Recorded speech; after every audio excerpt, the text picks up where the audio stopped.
Assalamualaikum warahmatullahi wabarakatuh. Waalaikumsalam warahmatullahi wabarakatuh. Perkenalkan, nama saya Cahyo Murtianto, CGP Angkatan 9 Kabupaten Situbondo yang berasal dari SMA Negeri 2 Situbondo.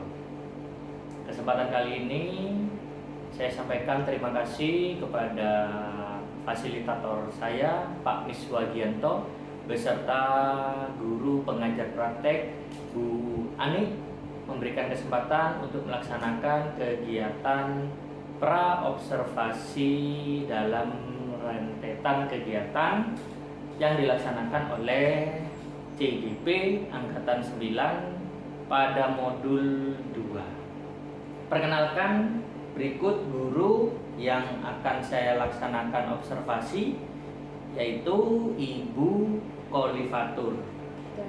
Betul nggih? Nah, guru pengajar bahasa Madura muatan lokal yang terdapat pada SMA Negeri 2 Situbondo. Bagaimana kabarnya Bu Kolifatur? Alhamdulillah baik. Alhamdulillah. Nah, seperti sebelumnya yang sudah saya sampaikan kepada Ibu, yang mana saya meminta bantuan Ibu dalam pelaksanaan kegiatan CGP, yaitu melakukan sebuah observasi pembelajaran yang mana saya selaku CGP melihat pembelajaran yang berlangsung di dalam kelas. Sebelum hal itu saya laksanakan, ada rentetan kegiatan yaitu pra-observasi. Nah, di sini kita akan melaksanakan kegiatan pra-observasi. Nah, bagaimana persiapan Bu Kolifatur dalam melaksanakan kegiatan pembelajaran? Saya sudah menyiapkan perangkat pembelajaran, media pembelajaran, dan juga strategi pembelajaran yang akan saya laksanakan di sekolah, di kelas. Di kelas. Persiapan apa saja Ibu yang sudah Ibu siapkan selama ini untuk pembelajaran besok nih? Iya. Ya. Jadi untuk besok saya sudah menyiapkan strategi pembelajaran. Jadi bagaimana strategi itu supaya tidak membuat siswa itu bosan. Jadi biasanya kan muatan lokal itu cenderung untuk pembelajaran yang membosankan untuk siswa.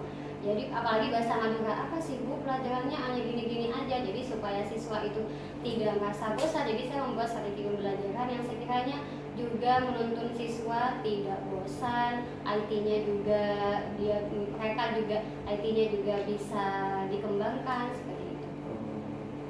Untuk tujuan pembelajarannya kira-kira pada pertemuan besok pelaksanaan observasi apa Ibu? Jadi tujuan pembelajaran besok itu saya akan melihat keterampilan siswa. Jadi ada keterampilan IT, ada keterampilan pada saat mereka akan memerankan tokoh, dan ada keterampilan berbahasa juga. Berarti berbagai macam keterampilan yang dituntut pada masing-masing siswa. Nah, dari pembelajaran yang sudah Bu Kolifatur laksanakan, apa ada kendala-kendala ketika melakukan proses pembelajaran, terutama ini pembelajaran bahasa daerah ya, muatan lokal, bahasa Madura. Ya. Jadi kendala bagi saya pribadi, saya karena ini pembelajarannya adalah muatan lokal dan bukan mata pelajaran yang biasa saya ampuh. Jadi saya ada kendala pada saat bahasa Maduranya, bahasa halusnya ini apa ya, bukan saya bilang apa ya, karena saya kan tidak semuanya saya paham kosakata bahasa Madura yang halus. Jadi saya itu masih kendala-kendalanya di situ Pak. Nah, untuk solusinya Ibu, untuk mengatasi kendala tersebut ya? Iya, jadi solusinya biasanya saya itu menanyakan ke guru yang bukan sempun, yang pernah ngajar bahasa Madura atau yang memang sudah lama ngajar bahasa Madura. Pak Bu, bahasa Maduranya ini apa ya? Saya ditanya siswa, saya tidak tahu jawabnya gitu. Jadi saya bilang ke siswa, saya tidak bisa. Jadi kan tidak apa-apa ya, bilang saya memang tidak bisa gitu Pak. Saya tidak bisa. Jadi silakan buka kamus dulu, atau kalau misalnya di kamus tidak ada, saya tanya ke teman-teman yang sempun. Gitu. Dari untuk kesiapan siswanya, terutama dalam pembelajaran bahasa Madura, itu bagaimana Ibu? Ketika Ibu melakukan pembelajaran, berapa tahun Ibu mengajar bahasa Madura? 2-3 tahun ini. 2-3 tahun ini. Nah, setelah melakukan pembelajaran bahasa Madura, bagaimana kesiapan dari siswa selama Ibu mengajar? Jadi untuk kesiapan siswa itu biasanya saya melakukan asesmen diagnostik terlebih dahulu. Iya. Jadi saya melihat siswa ini sebenarnya memang setiap harinya bahasa Madura atau enggak, karena di kelas itu ada siswa yang ternyata ada yang Jawa, Bu saya Jawa Bu, tiap hari sama ibu saya selalu Jawa gitu. Ada yang bahasa Jawa karena ada yang dari Banyuwangi atau dari mana. Iya.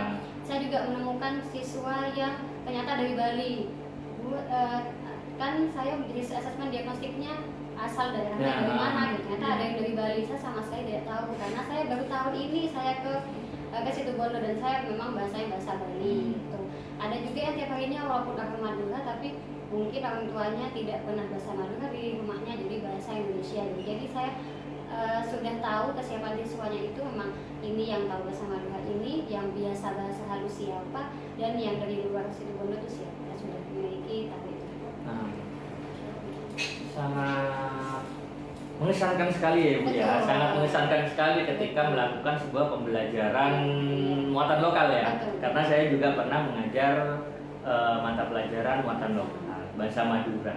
Nah, dari perbedaan-perbedaan yang terdapat pada siswa Ibu, apakah Ibu menerapkan pembelajaran yang berdiferensiasi kira-kira? Iya, selalu Pak, pasti. Iya, bagaimana? Jadi diferensiasi itu saya pernah diferensiasi konten, diferensiasi. Jadi yang diferensiasi konten untuk yang besok ini saya tuh konten. Jadi ada, dan untuk pengelompokan yang berbeda-beda. Jadi misal tidak mungkin di satu kelompok itu ada lebih dari satu anak yang tidak tahu bahasa Madura. Yeah. Jadi saya petakan kelompok ini pasti ada satu anak yang bisa bahasa Madura. Kalau misal lebih dari itu kan kasihan kelompoknya. Yeah. Jadi saya melakukan itu. Terus diferensiasi kontennya misal kelompok 1 Bu saya akan mengangkat tema tentang bullying. Yang kelompok 2 tema ini. Jadi saya membebaskan untuk tema itu. Jadi tidak terikat hari ini kita membuat drama tentang tema ini ya, tidak, karena anak sekarang sudah tahu tentang perkembangan zaman. Jadi Bu saya temanya tentang IT ya Bu, ada yang tema tentang saya etika ya Bu, gitu, seperti itu. Berarti diferensiasi konten. Betul. Oke. Nah, kira-kira Bu Polifatur, di sini saya kan sudah melaksanakan anggap saja setengah perjalanan pendidikan calon guru penggerak. Nah, kira-kira kita memberikan sebuah timbal balik. Nah, dukungan apa kira-kira Ibu yang bisa saya berikan kepada Bu Polifatur dan mungkin bahkan kepada semua Bapak Ibu guru yang ada di SMA Negeri 2 Jadi yang sangat saya temukan dukungannya yaitu mungkin saya ada cara mengajar saya yang kurang baik. Jadi mungkin ada dukungan atau ada revisi tentang strategi pembelajaran harusnya seperti ini, atau saya masih kurang diferensiasi saya masih ada yang belum diterapkan dengan baik. Jadi hal-hal yang semacam itu saya sangat memerlukan itu. Jadi misal saya pembelajaran yang kemarin ini saya masih emosional pada saat mengajar. Jadi mungkin bagaimana untuk mengontrol emosi itu. Jadi kadang-kadang ada anak yang kamu kan tugasnya IT ya, kok masih main game. Nah hal-hal yang seperti itu mungkin saya biasanya emosi. Ini kan tadi kan tugasnya itu ngedit video, tapi kenapa kok malah game? Kan yang gitu HP-nya kadang biasanya kan dia iya Bu ini masih edit video padahal ternyata game. Nah hal-hal itu yang biasanya emosi itu memuncak. Mungkin saya pengen tahu bagaimana cara mengontrol emosi pada saat mengajar atau strategi supaya anak-anak itu memang betul-betul di tugasnya masing-masing. Jadi dalam pendidikan calon guru penggerak kita diajarkan dengan kompetensi sosial emosional Ibu. Nah di situ di dalam sebuah pembelajaran seyogyanya seorang guru menerapkan. Nah biasanya kami menyingkat dengan KSE, kompetensi sosial emosional. Nah di situ bagaimana pengelolaan siswa, bagaimana pengelolaan guru, bagaimana bahkan di situ bagaimana seorang guru bisa untuk melakukan kerjasama dengan rekan sejawat, bahkan memberikan sebuah dukungan seperti itu. Nah mungkin cukup sampai di sini wawancara praobservasi kita. Sampai ketemu pada kegiatan observasi kelas Bu. Nah besok ya yang sudah kita jadwalkan. Semoga harapan-harapan yang sudah kita inginkan, terutama saya, begitupun Ibu, dapat terlaksana dengan baik. Ya, terima kasih. Mungkin cukup saya akhiri untuk wawancara pra-observasi. Terima kasih. Assalamualaikum warahmatullahi wabarakatuh. Waalaikumsalam warahmatullahi wabarakatuh. Assalamualaikum warahmatullahi wabarakatuh. Waalaikumsalam warahmatullahi wabarakatuh. Selamat siang. Yang tidak masuk siapa? Dayu Noval. Dayu. Dia Dayu berapa? Sakit. Novel. Izin. Novel. Novel namanya siapa? Muhammad. Muhammad. Sudah dua. Ini Siti. Pulang. Display apa? Pulang. Singkat masa. Pulang. Pulang kakek. Display apa pulang?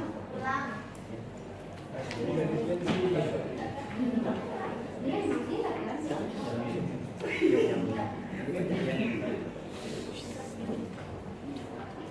Nah, minggu lalu kan sudah Bu Iva itu anggota kelompoknya kan sudah ya? Nah, dari anggota kelompok itu ada anggota kelompok dengan tema bullying, kebudayaan, kenakalan remaja, sosial, cinta ya, pendidikan sama agama. Dari kelompok-kelompok itu apakah sudah selesai semua? Jadi masih proses? Prosesnya antara 0 sampai 100 berapa persen? 25. Minus 10, 25. Minus 5.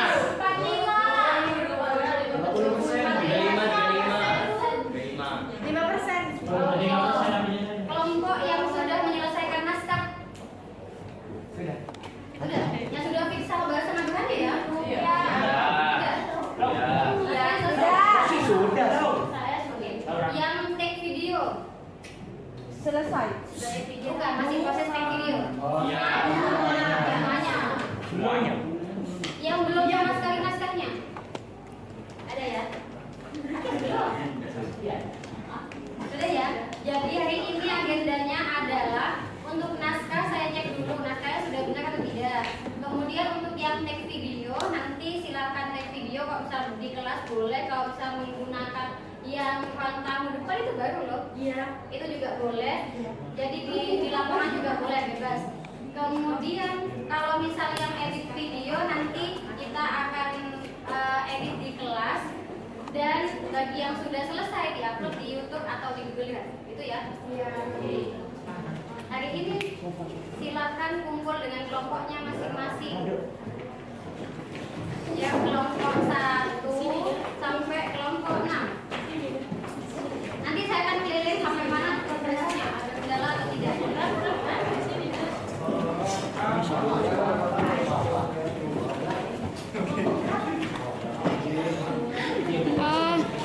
Takat dulu ya, Pak. Iya, 19 sudah 16.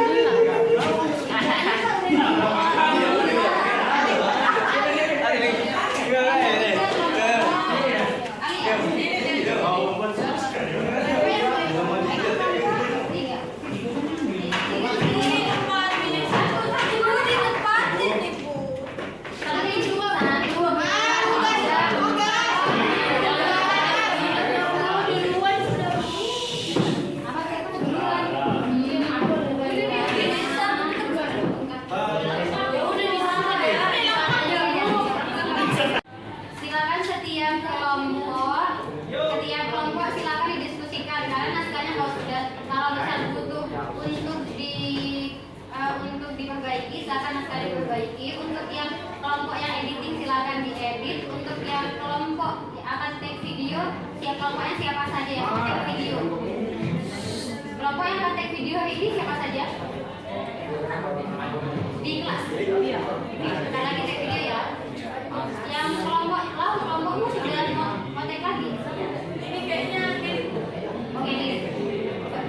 Kelompok yang kontak lagi, guys. Di sini atau di luar kelas? Oke. Nanti gantian sama kelompok 3.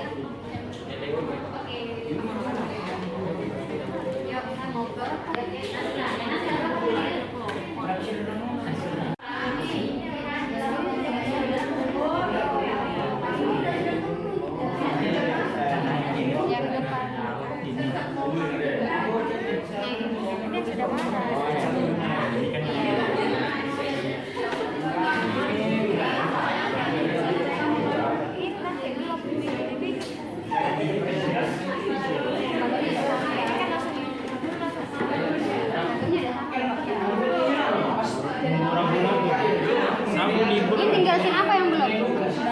banyak banget.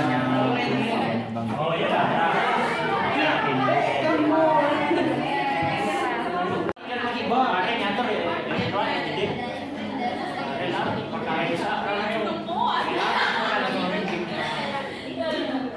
Langsung guru.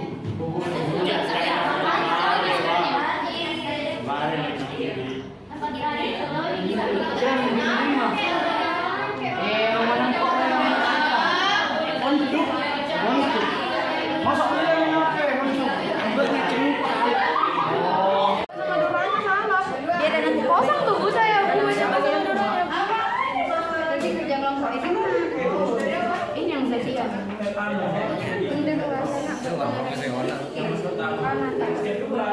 Kemudian Sebenarnya saya udah paham bu. Kan aku aku baca di sini apa? Kamu awas kata kita udah miskin gitu. Juga ya makanya ada pengen juga kan cara gimana. Ayo lanjut. Tengok pikir. Iya. Jadi samangke impian saja akompol sang kelompok na masing-masing. Tetina bakal ngejaki tugas si ampon kaula beri tugas lagi. Iya, keburu dikau. Iya, nanti ya. Mungkin dulu gitu ya. 1, 2, 3. Kayak Filipin. 3. Jadi untuk pembelajaran hari ini kan masih ada, waktunya kan belum cukup ya. Jadi masih ada yang belum selesai take video, masih naskahnya sudah selesai, tinggal seleksi nanti. Kemudian minggu depan kita akan melanjutkan pembelajaran yang hari ini belum selesai. Seperti itu ya. Untuk yang take video yang di rumah, apakah ada take video yang harus ada di rumah atau di sekolah? Ada. Yang di rumah silakan dikondisikan jadwalnya, bukan pula dikondisikan jadwalnya supaya tidak bentrok dengan minggu depan karena minggu depan itu P5 itu ya. Terima kasih, mohon maaf kalau ada salah kata. Wassalamualaikum warahmatullahi wabarakatuh.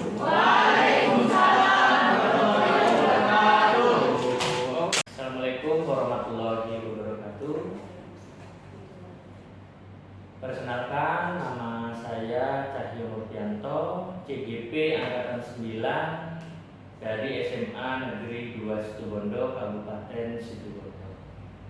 Perkenalkan, di sini saya didampingi oleh Ibu Ani selaku PP dari CGP Angkatan 9 kami dan Ibu Kholifatur pengampu mata pelajaran Bahasa Madura, yang mana pertemuan kali ini saya CGP bersama Ibu Ani PP, guru pengajar praktek beserta teman saya akan melakukan sebuah kegiatan pasca observasi pembelajaran di kelas. Terima kasih untuk kehadirannya. Nah, bagaimana kabar Bu Iva? Alhamdulillah. Baik. Bu Ani, alhamdulillah sehat. Semoga diberikan kesehatan selalu Bu Ani, Bu Iva beserta keluarga. Nah, tujuan saya di sini untuk melakukan kegiatan pasca observasi Bu. Sebelumnya saya melakukan observasi pembelajaran di dalam kelas yang sebelumnya didahului dengan kegiatan pra-observasi. Sudah saya lakukan bersama Bu Iva, terus keesokannya saya melakukan kegiatan observasi kelas. Nah, di sini saya akan melakukan kegiatan pasca observasi. Sehat Bu Iva? Alhamdulillah. Alhamdulillah. Nah, beberapa hari yang lalu Bu Iva saya melakukan kegiatan observasi kelas ya, yang mana bukan maksud saya menilai, tapi di sini saya selaku pribadi CGP Angkatan 9 ingin mengetahui pembelajaran Bu Iva pada waktu kegiatan observasi. Nah, saya sama-sama belajar, kita semua juga sama-sama belajar. Nah, dalam kegiatan pembelajaran itu kayaknya waktu itu Bu Iva sangat bersemangat sekali, sehingga siswa juga bersemangat Bu pada waktu itu. Nah, cuman sayangnya ya sebetulnya dengan semangat yang meningkat, waktunya yang kurang sebetulnya kayaknya. Waktu observasinya Ibu, waktu pembelajarannya. Karena saya lihat pembelajaran waktu itu sangat menarik sekali. Kalau tidak salah mengangkat konteks drama ya Bu ya. Nah, untuk selanjutnya ketika melaksanakan kegiatan Ibu, nah apa yang sudah Ibu identifikasi sebelum melaksanakan kegiatan pembelajaran pada siswa? Jadi sebelumnya itu saya sudah melakukan asesmen diagnostik. Jadi bagaimana siswa tersebut apakah bisa berbahasa Madura atau tidak, kemudian IT-nya bagus atau tidak. Jadi pada saat pengelompokan heterogen. Jadi pada saat itu saya supaya anak-anak yang satu kelompok itu ada, karena di kelas itu ada anak yang Jawa, ada yang anak dari Sulawesi Tenggara, salah satu beda. Jadi itu nggak bisa bahasa Madura. Jadi kalau misal menumpuk jadi satu kelompok kan kayak yang kok dari tahu bahasa Madura atau kelompok. Jadi saya mengelompokkan lebih dahulu. Wajahnya atau kelompok itu banyak yang tidak bisa bahasa Madura. Jadi dari kota. Jadi setidaknya pada saat itu saya melakukan pengelompokannya itu setiap kelompok setidaknya maksimal satu yang tidak bisa bahasa Madura, seperti itu Pak. Ya. Ketika pelaksanaan observasi kemarin, nah saya mendapati semangat siswa. Memang ya saya pernah sebagai guru pengajar bahasa Madura. Memang bahasa Madura itu memiliki keunikan tersendiri karena masuk dalam muatan lokal, yang mana ya siswa itu memang tidak semuanya bisa bahasa Madura. Jadi memang saya rasa bagus Ibu. Nah, maksudnya bagus, kita sudah melakukan sebuah, Ibu sudah melakukan sebuah kegiatan asesmen diagnostik kemampuan seorang siswa dalam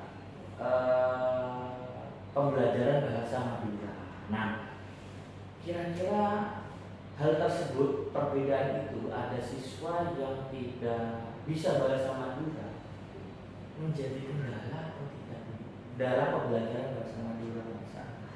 Karena pengelompokannya itu sudah heterogen, jadi ada salah satu anak yang saya bisa bahasa Madura sama sekali, saya Jawa. Dia tidak apa-apa. Jadi yang tidak tahu belajar ke yang tahu. Jadi tidak beban buat teman-temannya. Ternyata unik juga ya Bu ya, bahasa Madura ya beda sekali sama Sulawesi katanya. Terus yang Jawa juga. Terus kemarin pada saat ada salah satu kelompok yang sudah selesai video dramanya, ternyata ya tetap keceplosan bosen, jadi gitu masih ada bosennya gitu. Jadi anak-anak buat videonya di belakangnya masih ada behind the scene-nya gitu. Jadi ditampilkan juga yang Jawa tapi belajar bahasa Madura.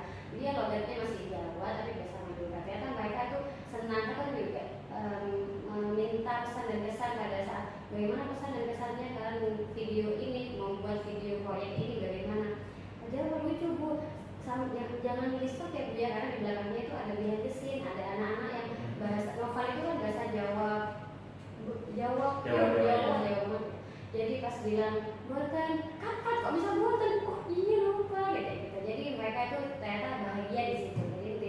Jadi tidak kendala di bahasa Madura. Ada kan kadang anak-anak itu kendala Bu, tidak sama sekali tidak. Jadi mereka itu sangat antusias ternyata. Kalau misal diproyekkan daripada mereka harus menulis, jadi pada saat melakukan percakapan itu mereka harus bisa. Ya. Kemarin pada saat kegiatan observasi pembelajaran Ibu di kelas, memang kegiatan itu saya lihat siswa berbeda-beda, ada yang editing video, nah ada yang pengambilan gambar, ada yang masih membuat naskah, ya kan? Nah, di sini untuk tenggat waktunya Ibu, nah kemarin saya melihat bagaimana, apakah ini sudah selesai, terutama yang kemarin buat naskah itu ya. Nah, kalau yang editing berarti pengambilan gambarnya selesai. Nah, terus ada hal tertentu ketika pembelajaran, ada siswa atau kelompok yang melakukan perekaman di dalam kelas. Nah, itu kan pembelajaran masih berlangsung. Tidak mungkin kelompok itu di kelas yang lain. Nah, bagaimana kemarin Ibu mengendalikan siswa supaya ada satu kelompok yang bisa untuk melakukan perekaman. Jadi yang ekspektasi saya anak-anak itu akan sama. Jadi misal hari ini tuh semuanya buat naskah, minggu ini, minggu dua ini ternyata berbeda-beda. Jadi ada yang saya bilang kendalanya itu, Bu mohon maaf, seharusnya saya take video ini, tapi ternyata kendala masih naskahnya belum, ada yang belum mentransfer ke bahasa Madura, ada yang masih kebanyakan dispen apa, jadi masih ada yang dispen dulu nggak bisa. Jadi pada saat anak-anak yang take video itu, saya meminta anak yang masih buat naskah ataupun editing untuk sebentar saja tidak ramai di kelas supaya anak-anak yang take video terfasilitasi seperti itu Pak. Jadi nanti gantian kalau misalnya ada yang bikin naskah nanti itu mau take video, jadi mereka sudah bisa mengkondisikan sendiri. Berarti siswa itu membuat kesepakatan tidak langsung ya, tidak ditentukan dalam proses pembelajaran kesepakatannya bagaimana, tapi siswa muncul dengan kesadaran dirinya, ya dalam kesadaran dirinya bahwa ketika kelompok lain itu melakukan perekaman, kita mensupport dengan tenang gitu. Bahkan kalau tidak salah saya lihat ketika observasi ada siswa dari kelompok yang lain ikut berperan ya meskipun perannya hanya pura-pura belajar. Iya itu ya. Kadang juga bantu video gitu anak-anak. Ini kenapa saya ajarin video soalnya 6 anak, karena tuh kelompok 6 anak. Jadi 6 anak itu masuk ke video. Siapa yang mau video? Jadi anak-anak teman-temannya itu juga ikut. Ya apa saya ajarin video. Jadi dengan hal-hal yang seperti itu saya rasa anak-anak empatinya ke kelompok itu sangat bagus. Tidak hanya ke kelompok tapi ke antar kelompok. Ke kelas ya, kelompok besar gitu. Nilai-nilai positif apa itu yang Ibu dapatkan ketika melakukan proses pembelajaran yang seperti itu? Intinya kan saya lihat ya Ibu kemarin yang buat naskah ya sudah teruskan, terus yang buat video ayo kita bareng-bareng, terus juga yang sedang editing ya Ibu support seperti itu. Kemarin bagaimana memberikan sebuah masukan-masukan. Nah kira-kira dalam pembelajaran yang sudah dilaksanakan mungkin dalam pertemuan yang kemarin kan saya observasi dan ada pertemuan selanjutnya. Nah itu kira-kira nilai positif apa itu yang Ibu dapatkan dan siswa munculkan dalam pembelajaran? Jadi dari situ saya sebenarnya kan saya juga belajar bahasa Madura yang baik gitu kan. Karena anak-anak ada yang lebih bagus bahasa Maduranya dari saya. Terus pada saat itu kan membuat naskah anak-anak jadi tahu dan saya juga jadi tahu Bu, ini kan naskahnya ada yang tokoh menjadi orang tua, saya menjadi anak. Ini berarti bahasa Madura itu bahasa Madura halus ya Bu ya. Jadi anak bisa membedakan mana kapan kita akan berbahasa Madura halus, kapan kita berbahasa Madura NJIR. Jadi untuk yang saya ketemu tidak apa NJIR ya Bu ya, tapi untuk yang lebih tua kita pakai edit punten. Jadi anak-anak tahu dan saya juga belajar dari situ. Kemudian untuk editing video hal positif yang saya dapatkan, jadi anak-anak ternyata lebih canggih dalam dari gurunya. Dari gurunya tuh lebih canggih. Jadi saya tuh lihat kayak yang, kemana sudah ada yang ditampilkan sudah selesai. Jadi kayak yang kayak trailer bioskop itu Pak. Kok bagus. Jadi gimana caranya editnya. Jadi anak-anak tuh lebih canggih sepertinya, lebih bagus gitu.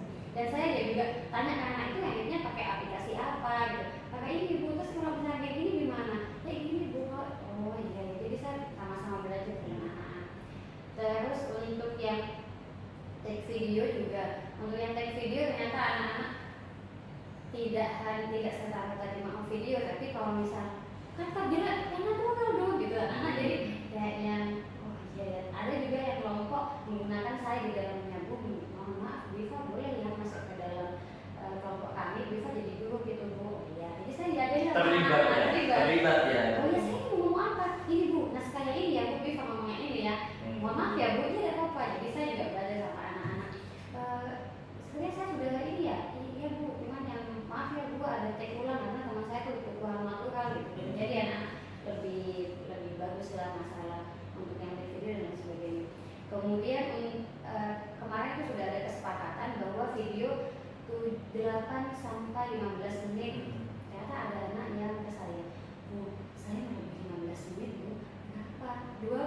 itu di luar ekspektasi.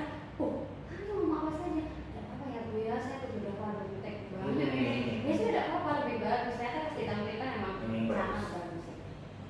Jadi sebetulnya kalau boleh saya simpulkan, tinggal bagaimana kita sebagai pemimpin pembelajaran, sebagai seorang guru memberikan ruang, bagi peserta didik untuk berinovasi dan berkreasi.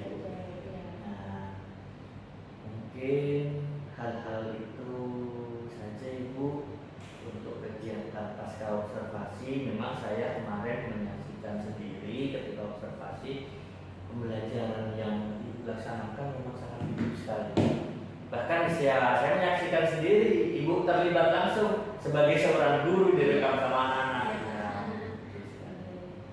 Karena saya menanamkan kayak gini Pak, menurut saya kan dulu pada saat saya zaman menjadi siswa, kayaknya bahasa Madura kok gini-gini saja sih pelajarannya, monoton, kerjakan FAS, anak carakan, ini kok kayaknya tidak ada ini. Jadi kalau misalnya membuat drama, anak lebih tahu bagaimana untuk percakapannya, bagaimana mereka menulis naskah. Kalau misalnya anak-anak yang memang tidak begitu ke naskah, ya editingnya juga lebih ditingkatkan lagi. Jadi anak-anak insya Allah. Yang terakhir Ibu, nah ini mengenai diri Ibu sendiri, mungkin ada hal apa yang perlu atau Ibu tingkatkan dalam pengembangan diri, dan apakah saya bisa berperan sebagai calon guru penggerak angkatan 9 ini memberikan kontribusi dalam pengembangan diri Ibu dalam proses pembelajaran. Jadi untuk yang saya, jadi kalau pembelajaran yang kemarin itu saya merasa bahasa Maduranya masih kurang. Jadi saya itu kadang bahasa Maduranya ini apa gitu. Kayak saya kan Pak Cahyo sama aku yang pernah ada bahasa Madura, bukan saya kan belum bahasa Madura. Pak Cahyo apa lah bahasa Madura harusnya ini gitu. Jadi saya 5 tahun aja bahasa Madura. Iya. Lebih sulit. Jadi saya tanya-tanya, terus kalau misal pembelajaran seperti ini bagaimana? Jadi saya udah dengan kemarin saya observasi Pak Cahyo, jadi saya lebih tahu bagaimana untuk emosionalisasi saya kepada siswa. Saya belajarnya ke Pak Cahyo juga. Terus kadang untuk biar tidak malu, biar tidak takut di depan siswa karena saya tidak tahu bahasa Madura, bagaimana saya harus jawab ya Pak ya? Kalau misalnya ada yang tanya, kayak ini apa bahasa Madura ya Bu ya? Ya saya tidak begitu gagal, begitu gana, saya tanya Pak ya, saya dulu gimana ya Pak ya? Bilang saja, saya mau konsultasi ke guru yang lain dulu ya. Jadi hal seperti itu yang harus saya tingkatkan, saya tingkatkan. Jadi saya belajar bahasa Madura harus lebih banyak lagi kosakatanya supaya bisa. Iya, betul.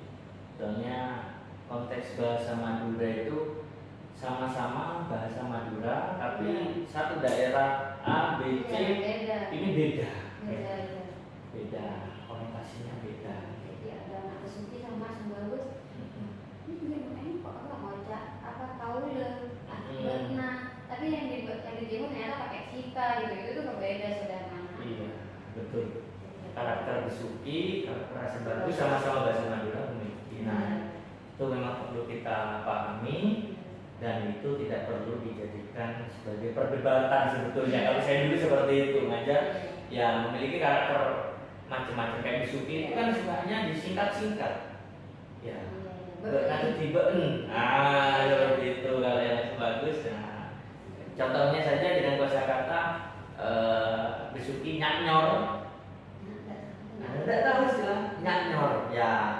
Nah, ada orang besuki pindah ke Sembagus, beli-beli ke toko cari nyanyor. Bingung satu toko itu isinya dicari nyanyor tidak ada. Ternyata ditambahkan minyak nyanyor. Itu apa ya perbedaan sebetulnya. Ya mungkin seperti itu Ibu. Terima kasih waktunya. Mohon maaf merepotkan. Kita sama-sama belajar. Maksud saya di sini bukan saya menggurui, tapi saya belajar pada Ibu, melakukan sebuah observasi. Ada yang kurang di saya bisa belajar sama Ibu.